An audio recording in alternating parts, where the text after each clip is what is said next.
Saudara, Polda Sulawesi Tenggara menggelar operasi penertiban atribut terhadap puluhan anggota Satuan Pengamanan atau Satpam yang tidak memiliki kartu tanda anggota atau KTA. Hal ini dilakukan lantaran banyak Satpam yang menggunakan lambang Polda namun tak memiliki KTA.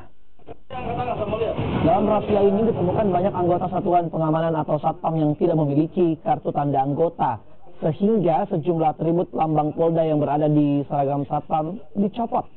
Menurut Direktorat Dimnas Polda Sulawesi Tenggara, Satpam yang telah memiliki kartu tanda anggota terlebih dahulu harus mengikuti pendidikan dan telah mengetahui tata krama serta tugas dan fungsi anggota Satuan Pengamanan. Dari razia penertiban ini, banyak ditemukan Satpam yang tidak memiliki kartu tanda anggota atau KTA. Bahwa itu seorang anggota Satpam, dia sudah memiliki pendidikan garda pratama, dia sudah memiliki KTA. Apabila kita sudah mengecek di tempat itu bahwa dia mengeluarkan KTA, berarti sudah dia mengikuti pendidikan. Kalau belum mengikuti pendidikan, dia tetap tidak ada KTA. Ya, berarti Satpam itu kan artinya belum dikatakan bahwa seorang anggota Satpam.